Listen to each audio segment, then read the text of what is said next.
Welcome to our defense briefing show. Former NATO envoy Kurt Volker assures us that President Trump is still committed to ending the Ukraine conflict quickly, despite the ongoing war fueled by Putin's confidence. The U.S. continues to support Kyiv with military aid and sanctions, aiming for a ceasefire and peace in the region. Meanwhile, in the world of finance, the Australian stock market is set to climb despite a sluggish Wall Street, thanks to rising defense stocks and oil prices. And in a heartfelt cultural story, 4 generations of the Dharug family are bringing their language back to life through dance and song at the Sydney Opera House. Moving on, Ukraine's top general has some eye-opening news. Drones are now taking out Russian soldiers at a rate matching new troop arrivals. This drone warfare is transforming the battlefield, with Ukraine relying on affordable, effective drones that can destroy tanks and other high-value targets. On the geopolitical front, Lebanon claims to have made progress in disarming Hezbollah, but skepticism remains as Israel warns that the situation is far from resolved. Meanwhile, the Syrian army is intensifying strikes in Aleppo, with Kurdish-led forces caught in the crossfire, highlighting ongoing regional tensions. Lastly, there's a legal and security shakeup in the Middle East. Bahrain has sentenced a prominent activist to prison over comments supporting Palestinians, while Lebanon's army takes control of security in Hezbollah-dominated southern regions. Back in Ukraine, Russian drone strikes have caused major blackouts, and President Zelensky criticizes Russia's tactics of weaponizing winter by targeting energy infrastructure. Across the Taiwan Strait, China's PLA is running drills to counter swarms of suicide drones, showcasing the evolving landscape of modern warfare. Please continue to stay tuned for more detailed insights. Deutsche Welle reports that Kurt Volker, the former NATO envoy, emphasizes that President Trump remains committed to Ukraine despite widespread speculation about the U.S. potentially withdrawing support. Volker highlights Trump's consistent focus on ending the war swiftly, driven by the belief that Russian President Vladimir Putin can still succeed unless pressured through increased military aid and financial sanctions. Trump's calls for European nations to bolster defense spending and purchase U.S. weapons underline his strategy to share security responsibilities, with the coalition of the willing summit serving as evidence of Europe's response.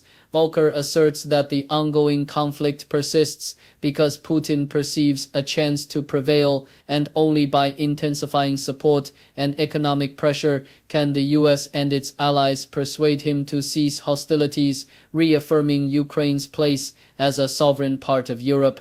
The Sydney Morning Herald sheds light on the cultural revival led by Peter Strachan, a Dharug woman and former Bangara dancer who founded the Genoese dancer clan in 2008 to breathe new life into her ancestors' nearly lost language. Her troupe's latest endeavor, Garigarang Badu, is a groundbreaking full-length performance in Dharug language, set to premiere at the Sydney Opera House during the Sydney Festival. The production aims to deepen understanding of Dharug country's river systems and waterways through dance and song, involving 4 generations of Strachan's family and featuring traditional props and storytelling. With the late Richard Green's linguistic guidance and original compositions by First Nations artists, the show celebrates matriarchal Nura country, fostering cultural continuity and inspiring audiences to learn more about the language and stories of the Eora nation, emphasizing the importance of preserving and revitalizing indigenous heritage. The market recap from the Sydney Morning Herald details a cautious yet optimistic outlook for the Australian stock market amid mixed signals from global markets. Despite a subdued performance on Wall Street, Australian futures indicate a modest rise, buoyed by gains in tech stocks and anticipation around a potential mega merger involving Rio Tinto. The U.S. market experienced slight gains, with notable increases in defense stocks after Trump's proposal to boost military spending to build a dream military, and a rise in oil prices driven by geopolitical tensions involving Venezuela and potential U.S. interventions. Meanwhile, bond yields edged higher, reflecting ongoing economic uncertainty. Internationally, markets in Japan and Hong Kong declined amid concerns over global economic stability, illustrating the interconnectedness of geopolitical events and financial markets, with investors closely watching U.S. economic indicators, military developments, and commodity prices for signs of future trends.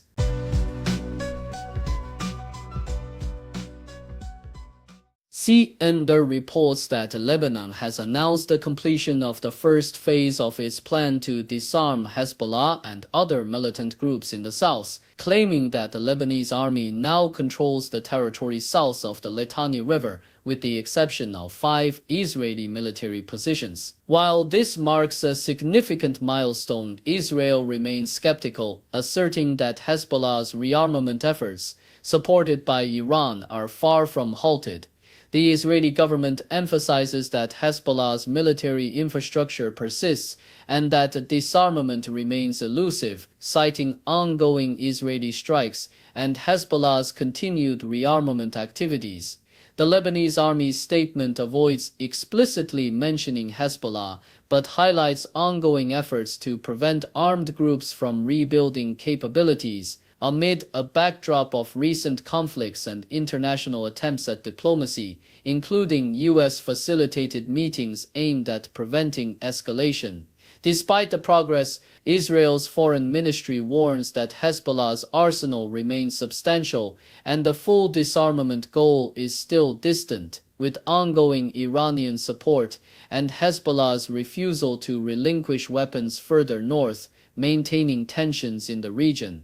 Yahoo US details a dramatic shift in Ukraine's battlefield dynamics, where drone warfare has reached an unprecedented level. Ukraine's top general, Oleksandr Syrskyi, revealed that in December, Ukrainian drones neutralized around 33,000 Russian soldiers, an amount comparable to the number of new recruits Russia sent into combat that month.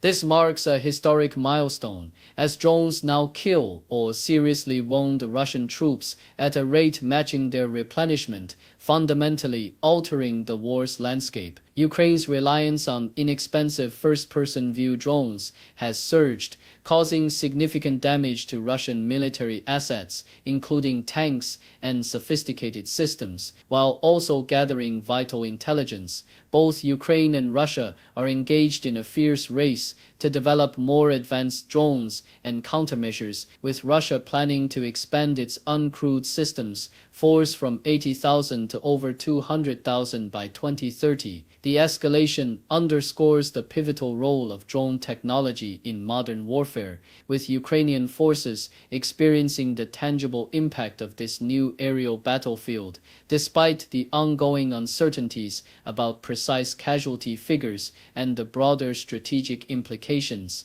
CNN reports escalating violence in Aleppo as the Syrian army launched new strikes against the Kurdish-led forces, accusing the Syrian Democratic Forces (SDF) of using Kurdish-majority areas to launch attacks. The conflict, now entering its third day, has displaced thousands of civilians, with the Syrian Civil Defense reporting the evacuation of over 13,000 residents, many of whom are women, children, and vulnerable individuals.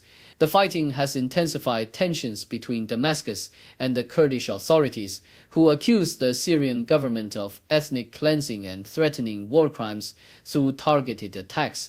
The SDF, backed by the US, controls parts of northeastern Syria and has resisted full integration into the Syrian government, despite efforts and negotiations that have so far yielded limited progress. The situation remains volatile, with Turkey expressing readiness to intervene if requested, amid fears that continued clashes could destabilize the region further and draw in broader international involvement. The ongoing conflict underscores the fragile and complex nature of Syria's internal divisions, with accusations of ethnic targeting and external influences complicating efforts toward peace and stability.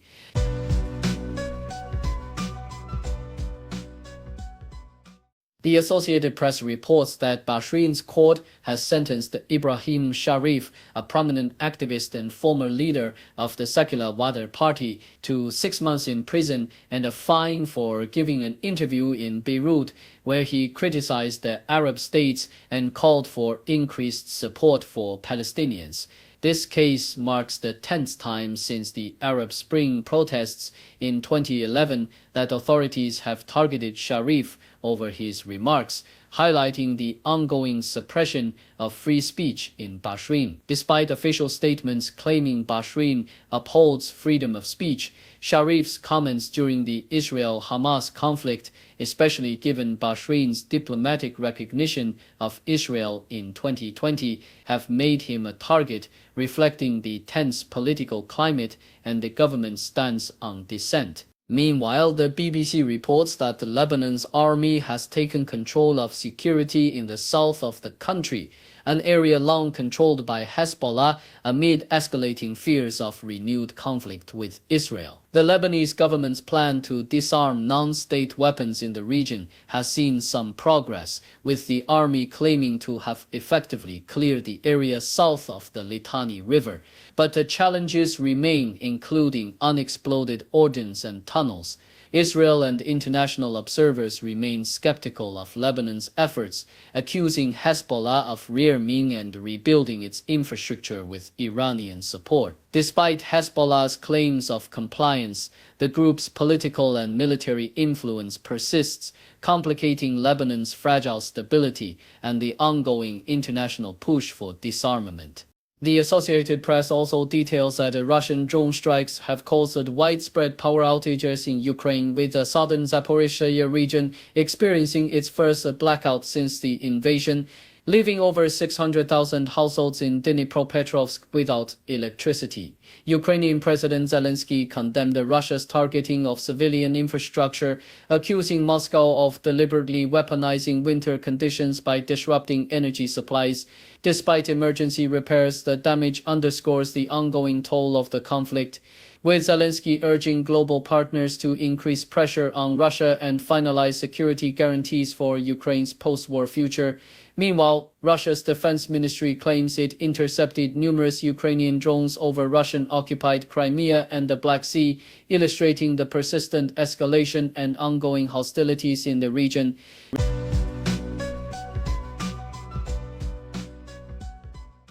According to South China Morning Post, the People's Liberation Army (PLA) has been actively conducting exercises that simulate countering swarms of suicide drones, which are a pivotal part of Taiwan's asymmetric defense strategy. The drills, part of the 2026 training cycle, involved a naval unit deploying multiple ultra-low-altitude suicide drones to mimic penetration strikes against maritime targets, while the PLA's Red Force used shipborne missiles and interception systems to neutralize these threats.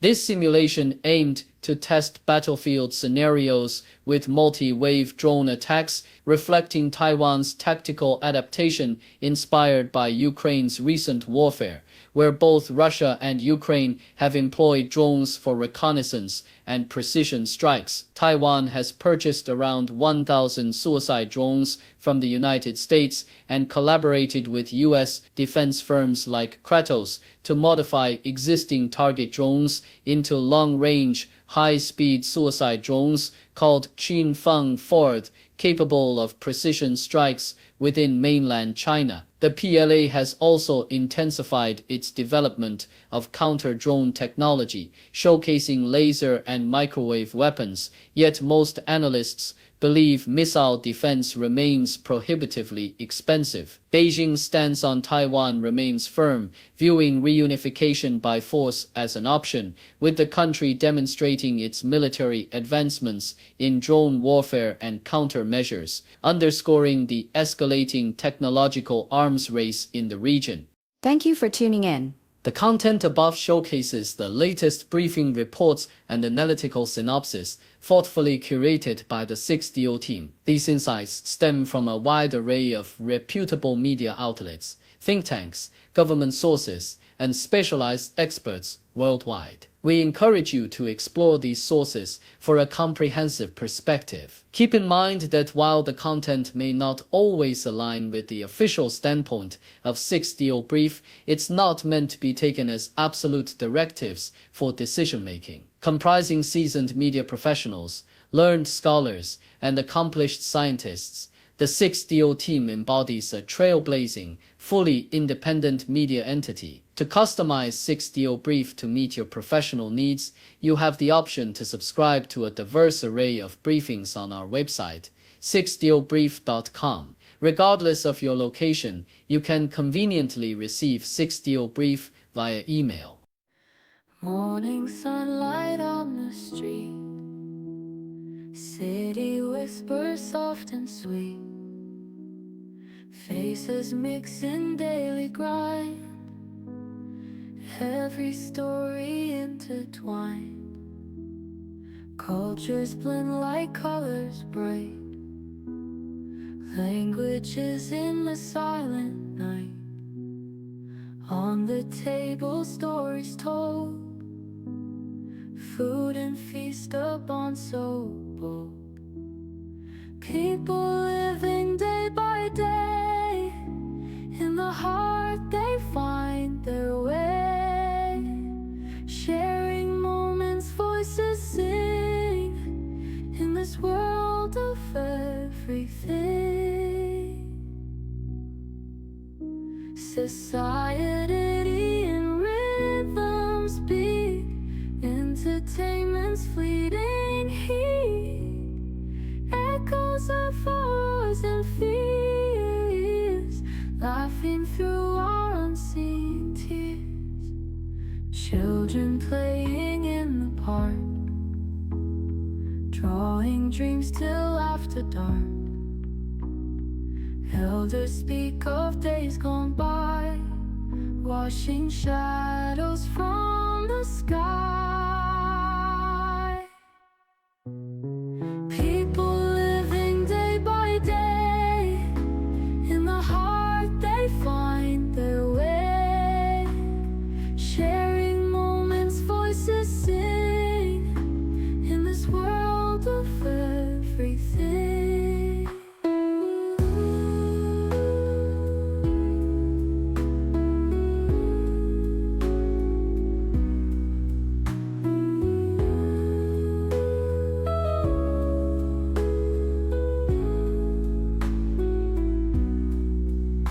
Society